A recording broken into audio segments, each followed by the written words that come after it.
옛날에 서당에 다니는 아이 3명이 길을 가다가 엽전 하나를 주었습니다. 그래서 서로 먼저, 내가 먼저 봤으니까 내 거야, 아니야 내가 먼저 봤어, 아니야 내가 먼저 주웠어 하면서 아웅다웅 싸우다가 거짓말 제일 잘하는 사람이 가지기로 했습니다. 그래서 한 아이가 이렇게 얘기하는 거예요. 우리 아버지는 태풍에 지리산 무너진다고 지게 작대기 들고 지리산 받치러 가셨다, 자식들아. 그러니까 두 번째 아이가 이렇게 얘기하는 거예요. 야, 우리 엄마는 가뭄에 논 열 맞이기에 물 된다고 쉬하러 가셨다. 세 번째 아이가 그러는 거예요. 야, 우리 누나는 장마가 길어진다고 하늘에 구멍 메꾼다고 실하고 바늘하고 가져가서 다 꿰매놨다. 막 그렇게 서로 얘기하는데 말도 안 되고, 야 이씨 그게 맞냐 어쩌냐 그러다가 판결이 안 나서 훈장님께 가가지고 심판을 요청하기로 했습니다. 그래서 훈장님께 찾아가서 이러이러해서 이렇게 됐습니다. 훈장님, 누가 제 거짓말을 제일 멋지게 했습니까? 그랬더니 훈장님이, 이놈들 거짓말 얘기를 하다니 이런 못된 버릇이 있나? 지금까지 이 훈장은 평생 거짓말 한 적이 한 번도 없거든. 그랬더니 이 세 아이가 전부 다 깜짝 놀라면서 이 엽전을 훈장님께 드립니다. 그렇게 했다고 그러죠. 자, 여러분들 어떻게 보면 우리는 다 거짓말 쟁이인지 몰라요. 거짓말 산이 있다면 가장 큰 산을 제가 맞지 않을까. 그러나 거짓말로 가득 찬 우리의 인생에게 예수님은 거짓말로 맞대응하시는 게 아니라 진실한 사랑으로 우리에게 찾아오셔서 이 시간도 우리를 감싸주시는 줄을 믿습니다. 우리의 거짓말을 다 없다 하시고 오늘 말씀 속에 큰 은혜로 덮어주시는 줄을 믿습니다. 자, 세상 사람들은요, 진실을 말하면서 설득할 때보다 거짓으로 설득할 때 더 잘 넘어간다는 사실 아십니까? 역사적인 예로요, 히틀러는요 절대 전쟁을 일으키지 않겠다고 전 유럽을 상대로 거짓말을 할 때 유럽 사람들은 그렇지, 전쟁이 그렇게 쉽게 일어나는 게 아니지 그리고 믿고 있었다고 그래요. 히틀러의 거짓은 기습전쟁으로 연합군을 무찌르고 난 다음에 그게 거짓말이었구나 라는 게 알게 되었죠. 그의 말이, 히틀러의 말이 거짓의 설득이라는 것을, 진리의 설득이 아니라는 것을 뒤늦게 알게 된 것이죠. 또한 우리나라 역시 많은 사람들이요, 사악한 북한 정부와 불쌍한 북한 주민들을 구분해서 생각을 못해요. 소위 진보라고 하는 사람들은 종종 악한 북한 정부와 불쌍한 북한 주민들을 구분해서 생각하지 않는 잘못을 저지를 때가 있습니다. 보수라고 일컫는 사람들도 눈에 보이는 악한 북한 정부의 잘못을 일반 대중에게까지 적용해서 무조건 북한이라고 하면 이를 갈면서 동포가 굶어 죽어가는데도 관심을 두지 않게 되죠. 스스로 진보적이라고 생각되면 악한 정부조차 좋게 생각하고, 스스로 보수라고 생각되면 불쌍한 민중들까지 미워하게 된다는 거예요. 무엇이 맞는 것인지 무엇이 옳은 것인지 진지하게 생각을 하지 않습니다.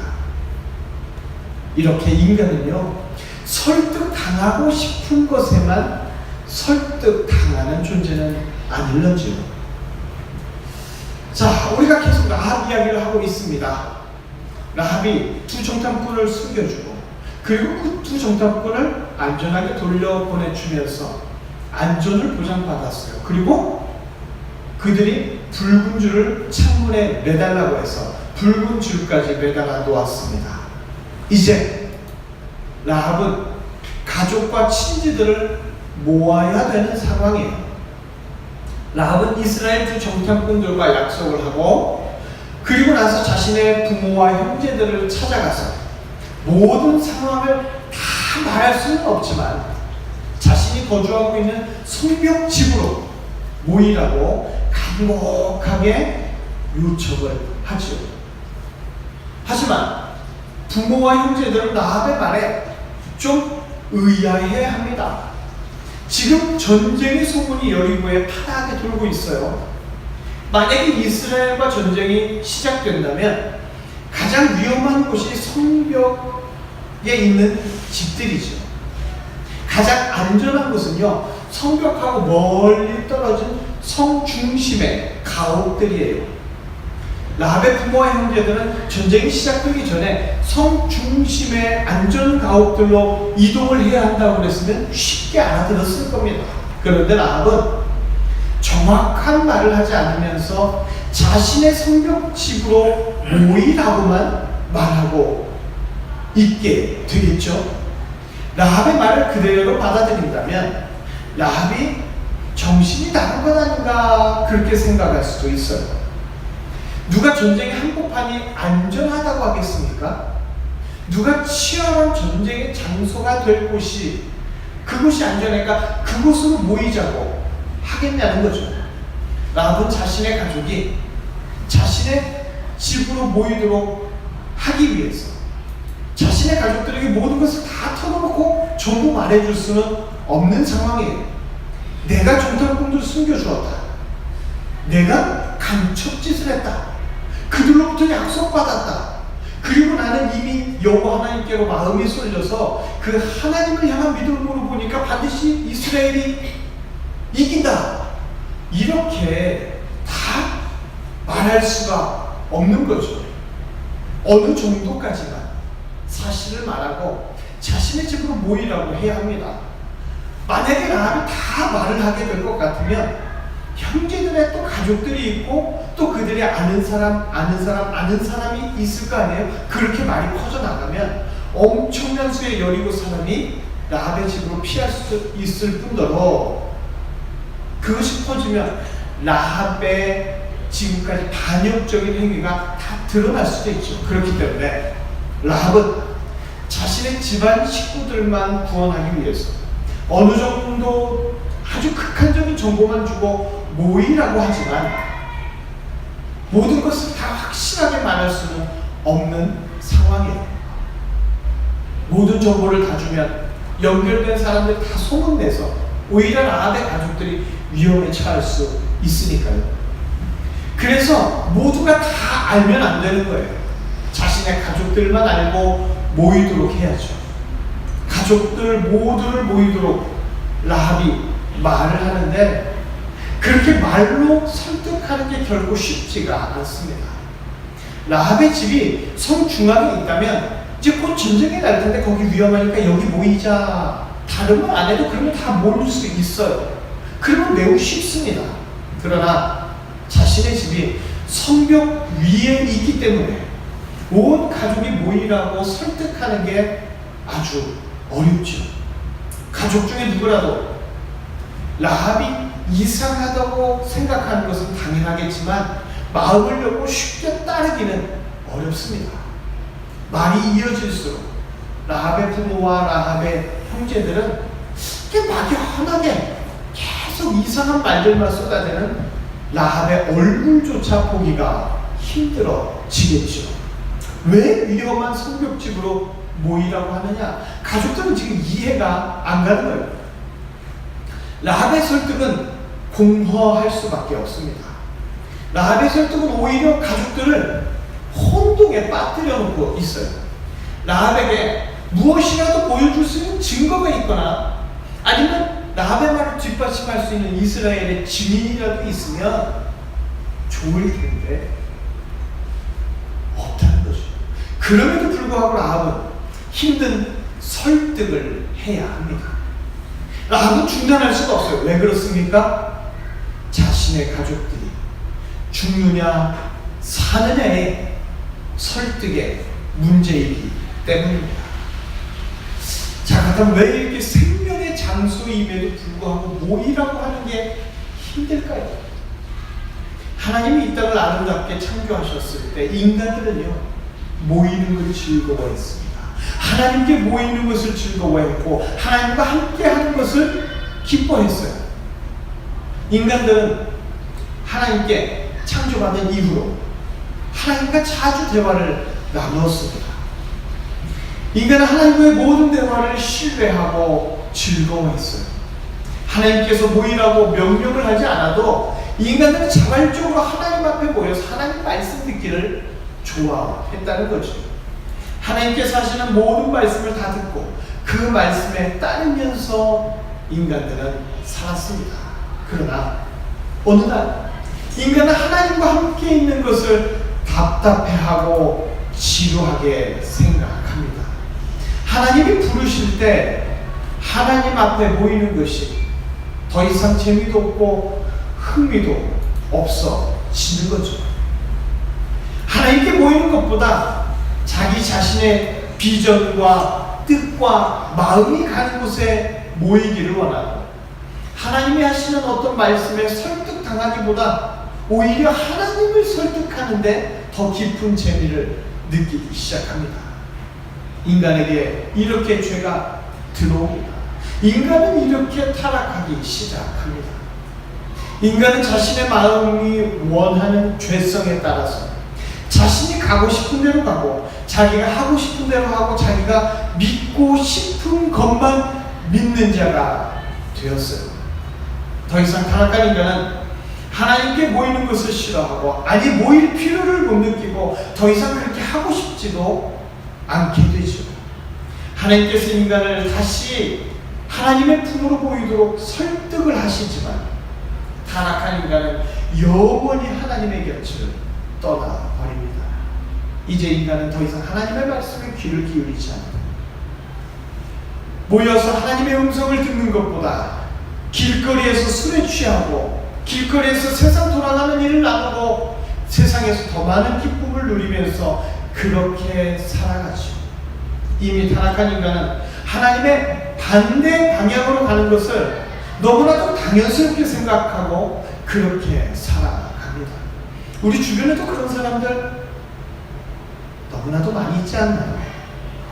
그래서 인간들이 모이는 곳에 죽음이 있고 아픔이 있고 눈물이 있을 수밖에 없지만 인간들은 오히려 이런 것이 더 좋은 거 아니냐 설득을 하고 설득을 당하면서 살아갑니다.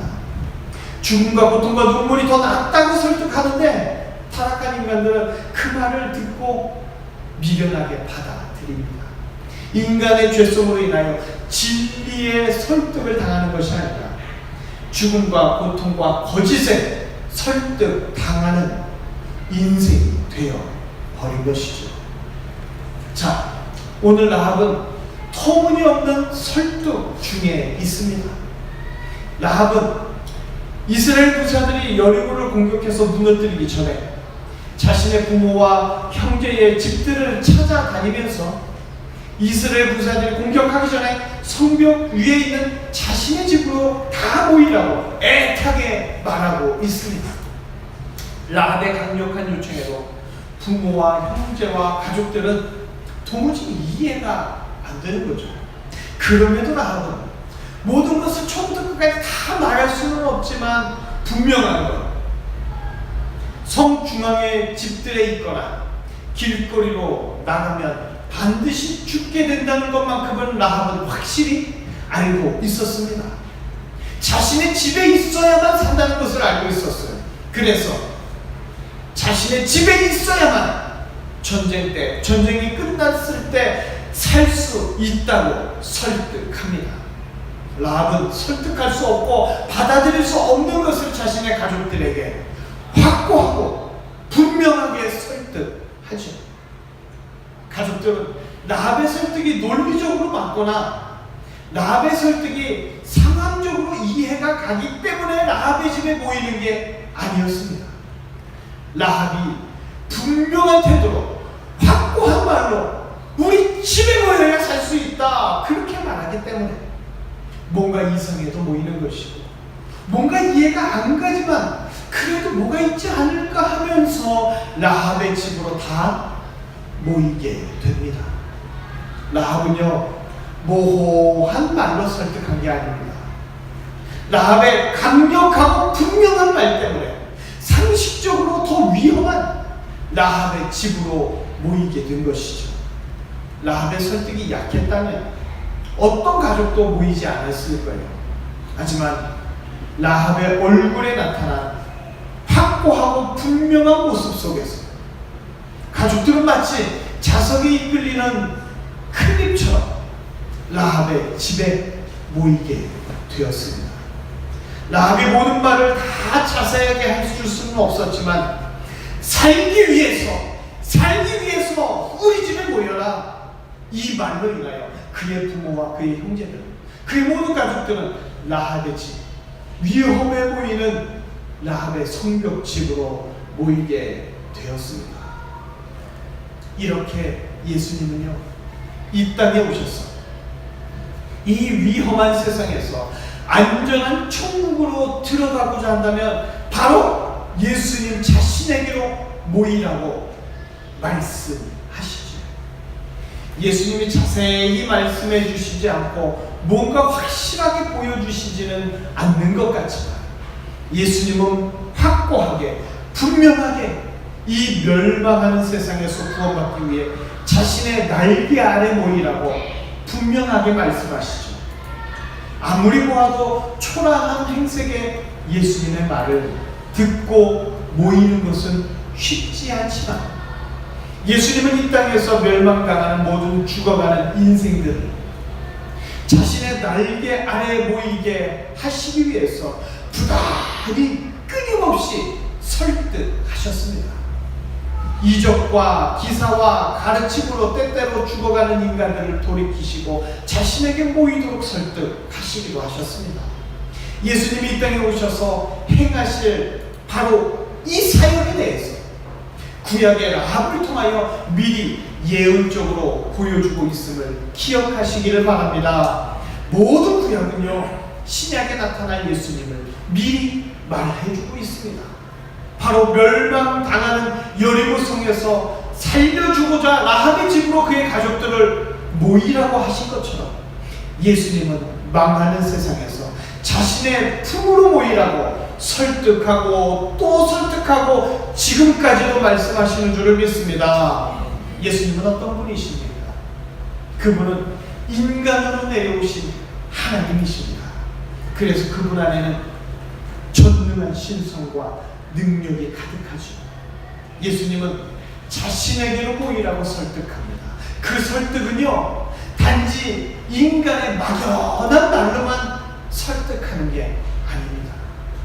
그분은 기적과 능력으로 자신의 자녀들을 날마다 모으시죠. 그분의 말에는 신적 권위가 있었어요. 예수님의 설득에는 확신이 있었습니다. 예수님은 모든 인간들을 자신에게 모으기 위해서 희미하고 혼돈을 주는 그런 말을 하시지 않았습니다. 예수님은 단호하게 확신 있게 말씀하시죠. 예수님은 인간이 아니기 때문에 인간의 설득과는 완전히 다릅니다. 인간의 설득은요, 자신도 모르는 말을 해요. 그 결과가 어떻게 될지 모릅니다. 하지만 예수님의 설득은 단호하고 분명하고 선명하고 뚜렷합니다. 왜냐하면 예수님은 신이시기 때문이죠. 예수님은 모든 것을 다 아시는 분이기 때문입니다. 인간의 간 곳의 결말을 아시고 인생의 끝을 아시는 분, 예수님은 모른다고 하실 수가 없어요. 예수님은 모든 것을 다 아시고서 말씀하십니다. 신은 희미하지 않아요. 신은 모호하지 않습니다. 자신에게 모여야 산다고 설득할 때 신의 설득은 확고 부동합니다. 예수님은 이 땅에 오셔서 신의 권세와 능력으로서 말씀하시죠. 바로 예수님 자신에게 모이라. 예수님은 자신에게 모이면 죽음에서 생명으로 바꿔주실 수 있는 신성이 있는 분이세요. 자신에게 모이는 모든 자들에게 영원히 죽음에 이르지 않도록 능력을 베풀어 주시는 분입니다. 예수님은 전능한 하나님 그 본체이시기 때문에 어떤 인생들도 예수님께 오면 다 살려 주시는 줄을 믿습니다. 인간들끼리 모이면 결국 다 죽게 돼요. 그러나 전능한 예수님은 모이는 모든 자를 살려주실 수 있기 때문에 예수님은 자신에게 모이라고 모든 인류를 항상 설득하시는 줄을 믿습니다. 예수님께 모인 자 중에 지옥 간 자는 하나도 없습니다. 예수님은 오늘도 자신의 자녀들을 계속해서 모이도록 그의 신성으로 설득하고 예수님에게 모이는 모든 자들을 그의 능력으로 살려주시는 줄을 믿습니다. 신적 권위가 가득한 예수님의 설득, 단호하고 칼처럼 예리하고 확고한 것을 우리는 반드시 기억해야 합니다. 예수님은 이 땅에 사는 인간들을 멸망에서부터 구원하시기 위해서 계속해서 자신의 날개 아래로 불러 모으십니다. 그러나 그렇게 예수님은 애타게 불러 모으시지만 인간들은 예수님이 자신에게 모이라고 말하는 것이 논리적으로 설득력이 없어 보였고 실속이 없어 보였고 이상해 보였습니다. 거지 같은 행세예요. 자기조차 어떻게 먹고 사는 게 해결이 안 되는데 모이라고 하니까 예수님이 모이라고 할 때마다 사람들은 예수님의 말을 정신 나간 말, 미친 말로 폄하해버렸습니다. 예수님의 모습이 빛난 신의 모습으로 나타나셔서 모든 사람이 납득할 만하게 그렇게 설득하신 것도 아니었고 외모로 바라보면 초라하다 못해서 누추해서 그의 말하는 모습은 모든 사람을 믿게 하는 모습이 아니라 기생보다 더 초라해서 기생보다 더 보잘것 없어 보였습니다. 그런 초라한 자신에게 모든 인간들이 다 모여야 된다 이렇게 말씀하시니까 예수님을 바라보는 모든 사람들의 입에서 설득당한 말이 나오는 게 아니라 욕이 나오고 비방이 나오고 저주가 나왔던 거죠. 예수님이 모이라고 한 그 품, 겉으로 볼 때는 초라한 품이요 비천한 품이요 죄인의 품처럼 보였습니다. 예수님은 이 땅에서 죄인들을 살려주시기 위해서 모으고 설득할 때마다 오히려 예수님은 멸시를 받고 천대를 받으셨습니다. 예수님이 하늘에서 내려온 빛나는 모습을 보여주지 못하고 말로만 자신을 믿으라고 설득하기 때문이었죠. 그러다 보니 아무도 예수님의 설득을 따라 예수님께 모이지 않고 오히려 예수님을 비방하면서 예수님을 배척하면서 사람들은 모여서 오히려 예수님이 얼마나 황당한 말을 하든지 말이 안 되는지 자기들끼리만 의논하기 바빴습니다. 오히려 예수님을 죽이고자 하는 설득이 사람들에게 더 큰 호응을 얻었죠. 예수님의 설득, 백성들에게 초라한 모습으로 설득하셨기 때문에 백성들에게 조롱과 멸시를 받았지만 예수님의 설득은 진정으로 생명을 줄 수 있는 설득이었습니다. 하지만 지금까지도 예수님의 설득은 실제 인간들의 삶에 영향을 못 준다고 생각하면서 오히려 불쌍해서 헌금으로 도와주어야 할 초라한 존재로 그렇게 인간들에게 외면받고 있지요. 예수님은 그 모든 것을 아시고 예수님은 이 땅에 오셔서 여기저기 두고 다니시면서 계속해서 말씀을 전하셨습니다. 예수님의 말씀의 핵심 바로 자신에게 모이라고 하는 설득이었죠. 예수님은 이 땅에 구원자로 오셨습니다. 예수님은 자신에게 모든 인간을 다 모으기 위해서 이 땅에 오셨고 이 땅에 계실 때 수많은 설교들을 끊임없이 말씀해 주셨죠. 예수님의 설교, 다른 말로 하면 뭔지 아세요? 예수님의 설득입니다. 예수님은 요단강에서도 설득하셨고요, 넓은 들판에서도 설득하셨고요, 마을과 집에 들어가셔도 설득하셨고요, 배고픈 자를 먹이면서도 설득하셨고요, 병든 자를 일으키면서도 설득하셨습니다. 예수님의 설득의 핵심, 바로 예수님 자신에게 나오라고 하시는 말씀이죠. 요한복음 14장 6절을 한번 보실까요? 함께 읽겠습니다. 예수께서 이르시되 내가 곧 길이요 진리요 생명이니 나로 말미암지 않고는 아버지께로 올 자가 없느니라. 예수님은 나에게 모이면 다 산다고 말씀하십니다. 예수님의 설득에는 분명한 확신이 있어요. 예수님의 설득에는 강력한 선명함이 있습니다. 예수님에게로 나와서 타락한 인간들에게 살 길이 열린다고 예수님은 분명히 말씀하시죠. 예수님은 이 땅에 오셔서 많은 이들을 자신에게 모으기 위해서, 그렇게 살리기 위해서 수없이 설득하시죠. 누가복음 13장 34절입니다.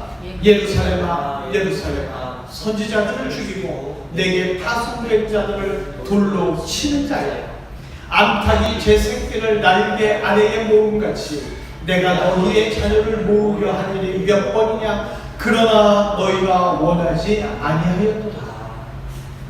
예수님이 이 땅에 오셔서 행하셨던 사역의 핵심은 바로 자신 날개 아래에 모이도록 하는 분명한 사역이었습니다. 예수님 자신의 날개 아래 모이면 어떤 인생도 살아날 수 있기 때문이죠. 예수님의 날개 아래 모이면 어떤 위험도 아픔도 예수님이 다 막아주실 수 있기 때문입니다. 예수님은 이 땅에 오셔서 자신의 날개를 넓게 펴서 모든 인간들 다 모으기를 원하셨습니다. 하지만 인간들은 예수님의 날개를 초라한 날개로 생각하고 거부하고 있지요. 설득이라는 것은 무엇입니까? 설득은요, 모호해서는 안 됩니다. 설득은 확고한 것이죠. 인간의 설득은 모호합니다.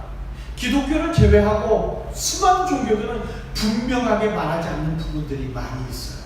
그러나 기독교는 분명합니다. 천지 창조부터 시작해서 재림을 거쳐 종말까지 모든 것을 확실하게 말해주고 있죠. 이런 분명한 성경 말씀은 바로 예수님에게 모으기 위한 기록들입니다. 예수님은 왜 말을 분명하게 하십니까? 예수님이 말씀을 분명하게 하시지 않으면 누가 예수님께 모이겠어요? 설득은요, 모호한 말이 아니에요. 설득은 애매한 말로 할 수 있는 게 아니죠. 설득은요, 생사가 걸린 문제를 말할 때 가장 단호하고 분명하게 말할 수 있는 겁니다. 누군가를 설득하려면 확고한 자신의 신념과 뚜렷한 목적이 있어야죠. 희미한 말, 헷갈리는 말, 아무도 설득 못합니다. 자신의 뜻을 따르게 하고 자신에게로 사람들을 모으려면 가장 분명하고 선명한 말로 설득해야 사람들을 모으는 리더가 될 수 있을 거예요. 설득력이 약한 것이 문제가 아닙니다. 설득력에 논리가 맞느냐 안 맞느냐가 문제가 아니에요. 바로 설득하기 위해서는 확고한 믿음이 없고 자신의 확고한 신앙이 없기 때문에 설득이 안 되는 것이죠. 설득을 할 수 없는 무기력한 자는 바로 자신의 확신이 없기 때문입니다. 설득은 분명한 확신이죠.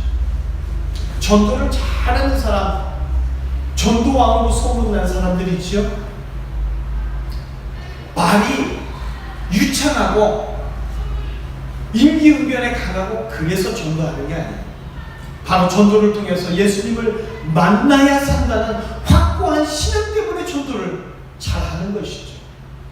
목사의 설교 역시 화려한 말, 웃기는 말, 감동 주는 말로 하는 것이 중요한 게 아닙니다. 설교는 예수님에 대한 확고한 신앙으로 우리에게 들려줘야 되는 줄로 믿습니다. 하나님은 인간들이 살 곳이 분명히 있는데 그곳으로 모이는 게 아니라 자꾸만 인간들은 스스로 죽음의 길로 모이는 그런 행동들을 보고 계십니다. 수많은 인간들이 비참한 죽음 가운데 지옥으로 갈 수밖에 없는 안타까운 모습을 보시고서 결국 하나님 아버지께로 돌아오지 못하는 그 모습을 보시고서 하나님은 세상에 여러 가지 현혹되는 말 때문에 죽음의 길로만 가는 인생들을 위해서 이 땅에 예수님을 보내시는 줄을 믿습니다. 예수님을 보내셔서 예수님의 설득을 듣고 예수님께로 모일 때 모든 자들을 살 길로 인도해 주시고 영원히 살 수 있는 길을 활짝 열어 주십니다. 하나님 아버지께서 그 임재함 가운데 예수님을 보내주시지 않았더라면 모든 인생들 이 땅에서 가장 그럴싸한 말에 빠진 채 결국 죽음의 길에서 벗어나지 못합니다. 그러나 하나님 아버지는 인간들을 위해서 예수님을 보내시고 예수님에게 모이는 자를 다 살려주시려고 이미 생명의 길을 예비해 놓으셨습니다. 예수님을 보내셔서 그의 날개 아래 모이도록 하시고 예수님의 날개 아래 모이는 자는 하나님 아버지께서 다 살려주시고 복을 주시겠다고 이 시간도 우리에게 약속하시는 줄로 믿습니다. 라합의 가족들에게 모든 것을 다 말해줄 수는 없었어요.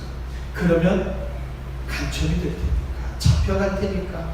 하지만 라합의 가족들은 너무나 확신에 찬 라합의 목소리, 라합의 표정에서 라합의 애절함을 느끼고 라합의 절실함을, 진실함을 느꼈습니다. 그래서 그녀의 위험한 집으로 다 모여서 다 살게 되는 놀라운 복을 받게 된 줄로 믿습니다. 만약 라합이요 조금이라도 약하게 말을 했거나 형제들이 그 위험한 곳에 왜 모이냐고 불만을 토로하고 불평을 토로할 때 대답을 못하거나 머뭇거리거나 확신이 없었다면 어떤 가족들도 모이지 않았을 거예요.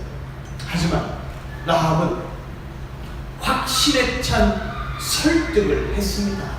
그래서 모든 가족들은 다 모이는 복을 누렸습니다.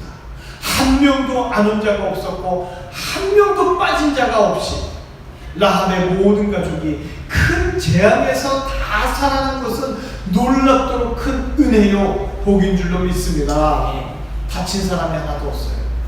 한 사람도 죽은 자가 없습니다. 한 사람도 망한 자가 없어요.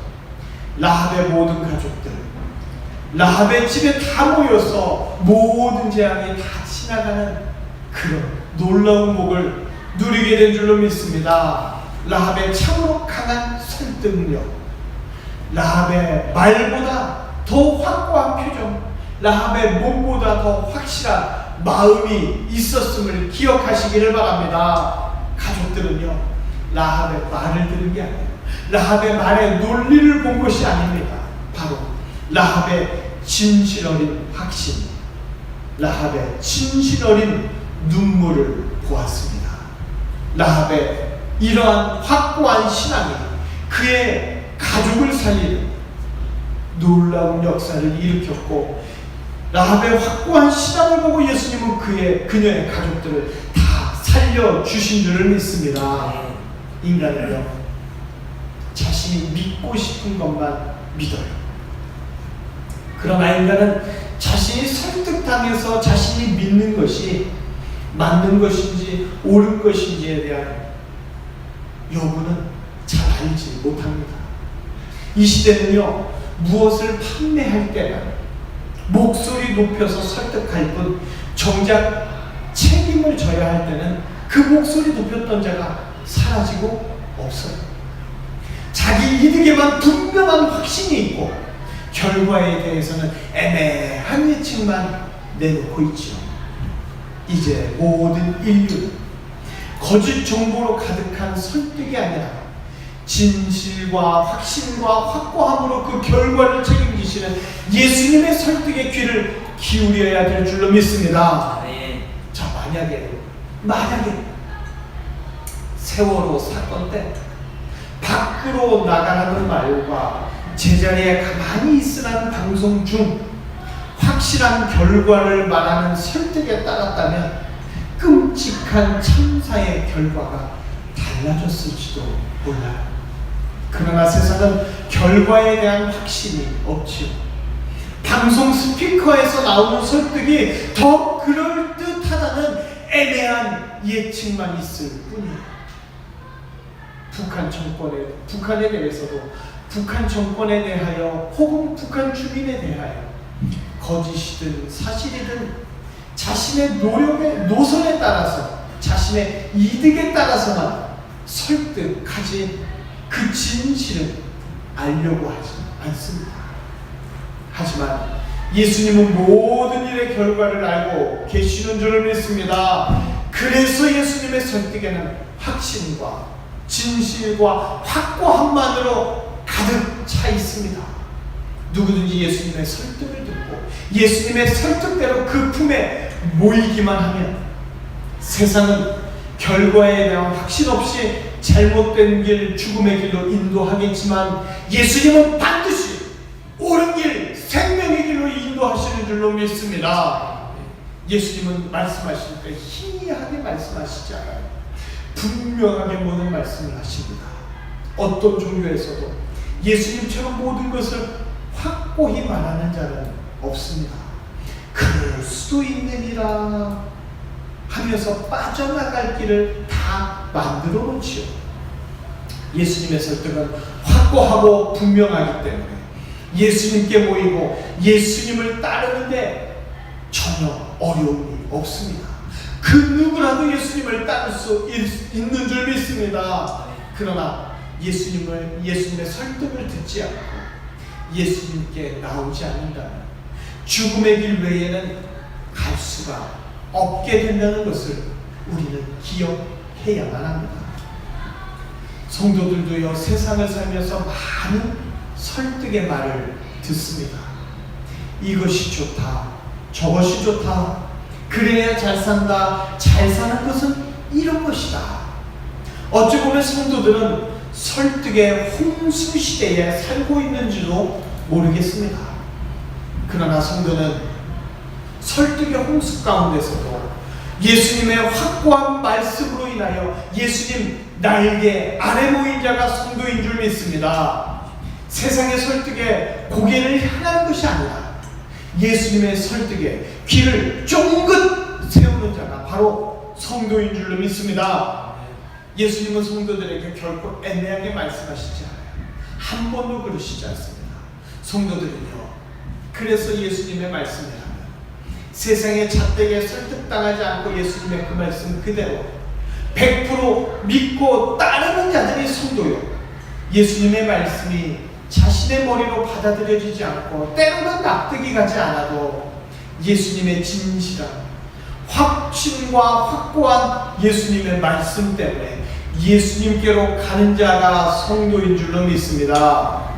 예수님은 자신의 품에 안긴 예수님의 성도들을 모든 재앙이 지나갈 때까지 지키고 보호해 주십니다. 성도는 어떤 고통과 아픔이 있어도 주님의 날개 아래 모여서 그렇게 주님의 설득을 들으면서 예수님의 해결을 맛보는 자가 바로 이 시대 성도인 줄로 믿습니다. 우리는 예수님께 설득당한 자들이에요. 예수님의 은혜에 설득당한 자들이 지금 우리인 줄로 믿습니다. 사기꾼에게 설득당했다면 그 인생이 파국으로 치닫겠지만 예수님께 설득당하면 매일 새로운 평안이 인생 가득 채워지는 거예요. 우리는 예수님의 설득으로 은혜를 누리는 자가 되었습니다. 믿으십니까? 그렇다면 이제는 설득하는 자가 되어야 합니다. 우리는 우리의 설득 대상을 착각해서는 안 돼요. 우리의 설득 대상은 예수님이 아닙니다. 예수님 설득해서 내 이득을 위해서, 내 애매한 예측에 피해를 줄이기 위해서 돌려막는 패로 예수님을 이용해서는 안 됩니다. 우리의 설득 대상은 예수님이 아니라 바로 예수님을 알지 못해서 애매한 예측 속에 거짓에 설득당하는 사람들이 우리의 설득 대상입니다.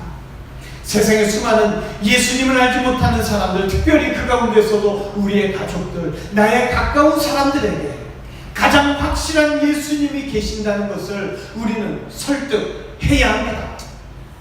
거짓과 진실을 구분할 때 말하는 사람의 확고한 자세와 마음이 가장 중요한 잣대가 된다는 것 아십니까?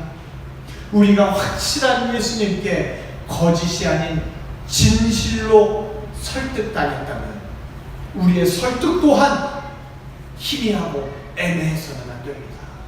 우리의 설득은 확실한 예수님을 말하기 때문에 말에 힘이 넘쳐야 하고 확신이 가득해야 하고 죽어가는 영혼을 향한 간절함이 있어야 합니다. 이 시대 많은 이들이 예수님께 모이는 것에 대해서 거부하고 반항하며 심지어 대독 모임이라고 욕까지 합니다.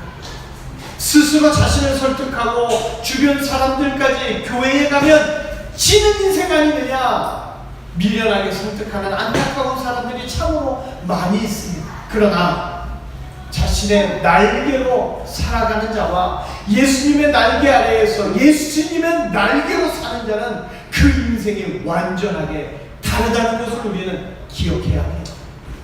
예수님은 결과를 아시는군요. 그래서 확신으로 설득하시는 분이시기 때문에 예수님의 품에 있는 자를 반드시 지켜주고 보호해 주실 뿐만 아니라 기쁨이 넘치고 평안이 넘치는 진정한 승리의 인생이 되게 하여 주십니다. 우리는 바로 이런 예수님을 세상에 믿지 않는 자들에게 확실하게 설득해야 합니다. 거짓이 아닌 진실을 말해야 하죠.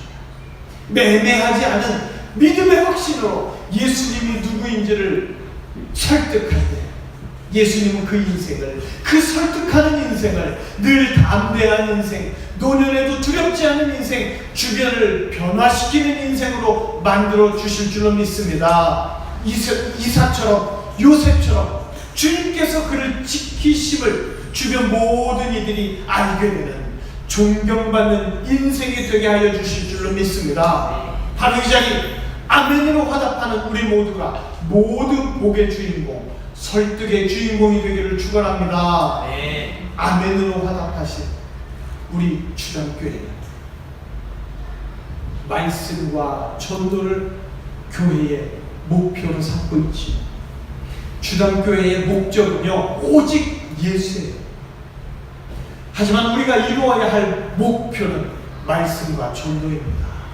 바로 예배 때 선포되는 말씀 속에 예수님은 우리를 끊임없이 설득하여 주십니다. 미련한 우리를 지혜롭게 바꾸시고 거짓과 진실을 구분하여서 예수님의 설득의 귀를 기울이게 하는 시간, 그 시간이 바로 예배의 시간이죠. 우리가 기쁨으로 예배드릴 때 우리는 이미 예수님의 품에 안겨 있는 줄로 믿습니다. 그리고 예수님은 그 품에 안긴 우리를 어여삐 여겨주시고 우리의 아픔을 싸매주시고 우리의 눈물을 닦아주시며 주의 놀라운 사랑으로 가득 지금도 채워주시는 줄을 믿습니다. 그 사랑에 감격해서 그래서 우리는 전도합니다. 교회의 성도를 늘리기 위해 또는 멋있고 보여줄 만한 교회를 위해 전도하는 게 아니죠.